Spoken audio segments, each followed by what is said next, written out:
Hello everyone, আসসালামু আলাইকুম সবাইকে। আপনারা সবাই কেমন আছেন? আশা করি আপনারা সবাই ভালো আছেন এবং আমিও ভালো আছি। আজকে আমাদের বাসায় গরুর মাংস এবং আটার রুটি বানানো হবে। এটা কিভাবে বানায় তো আজকে এই ভিডিওটাই থাকছে। তো প্রথমে এখানে কড়াইতে তেল দিয়ে দিয়েছি। তেল দিয়ে পেঁয়াজ কুচি, এলাচ, দারচিনি, তেজপাতা এই সব কিছু দিয়ে কিছুক্ষণ পরিমাণ ভেজে নেবে। এই গরুর মাংসটা কিন্তু আমার বোন রান্না করেছিল। আমার বোন কিন্তু অনেক ভালো করে গরুর মাংস রান্না করে। এগুলো কিছুক্ষণ ভেজে নিয়ে এখানে পানি দিয়ে দিল। পানি দিয়ে এখানে আদা বাটা, রসুন বাটা, জিরে বাটা এই সব কিছু দিয়ে কিছুক্ষণ পরিমাণ কষিয়ে নেবে এবং এই পর্যায়ে এসে কিন্তু হলুদ গুঁড়ো, ধনিয়া গুঁড়ো এবং জিরে গুঁড়ো দিয়ে দিল কিছু পরে। আপনারা চাইলে জিরে গুঁড়ো নাও দিতে পারেন। এই মশলাগুলো পরে সময় নিয়ে কষিয়ে নিতে হবে আর পরিমাণ মতো কিন্তু লবণ দিয়ে দিল। আপনারা আপনাদের পরিমাণ মতো লবণ দিয়ে দিবেন। এই মশলাগুলোকে কিন্তু অনেক ভালো করে কষিয়ে নিতে হবে আর এই মশলায় যতটুকু পরিমাণ পানি দিয়েছে এই পানি সম্পূর্ণটুকু শুকিয়ে নিবে। আর মাংসের মশলা যত ভালো করে কষাবেন মাংসটা খেতে কিন্তু ততই ভালো লাগবে। এ পর্যায়ে দেখুন মাংসগুলো মশলাটা কত সুন্দর হয়ে এসেছে। পানিগুলো কিন্তু সব শুকিয়ে এসেছে।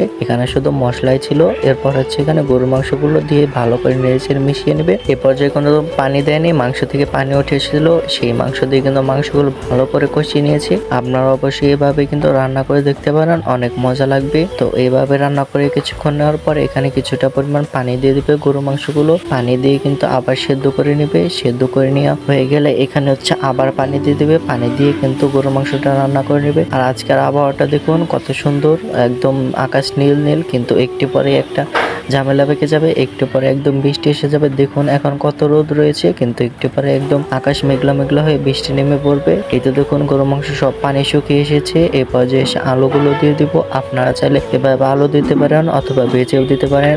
আমাদের আলুগুলো ভেজে দেওয়ার মতো সময় ছিল না, এর জন্য কিন্তু এমনি দিয়ে দিলাম। তাছাড়া কিন্তু আমরা কিন্তু আলুগুলো ভেজেই দিই। আর একটু পর দেখুন এখানে পানি দিয়ে দিয়েছে আর মাংসগুলো সেদ্ধ হওয়ার জন্য। এই পর্যায়ে কিন্তু আর পানি দেওয়া হবে না। আর এখানে আটা গুলে নেওয়া হবে রুটি বানানোর জন্য। এখানে প্রথমে পানিগুলো গরম করে নিয়েছে, গরম করে এখানে পরিমাণ মতো লবণ দিয়ে দিয়েছে। লবণ দিয়ে এখানে আটাগুলো দিয়ে দিল। আটাগুলো দিয়ে কিন্তু নাড়া কিন্তু অফ করা যাবে না, এইভাবে কিন্তু একটা কিছু দিয়ে নেড়ে নিতে হবে। অনেক তাড়াতাড়ি নাড়তে হবে, না হলে কিন্তু আটাগুলো দলা পেকে যাবে।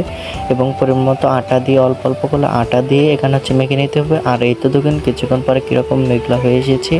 আর এটা আমাদের দেশি গোলাপ গাছ। এই গোলাপে এই মাত্র ফুলটা ফুটেছে, কিন্তু সিজনের কালে অনেক বড় বড় অনেক ফুলই ফুটে। আর এখানে আমার রুটি বানিয়ে নিচ্ছিল আর এখানে আমার মা রুটি সেঁকে নিচ্ছিল। এভাবে কিন্তু রুটি দিয়ে গরু মাংস খেতে কিন্তু অনেক মজা লাগে।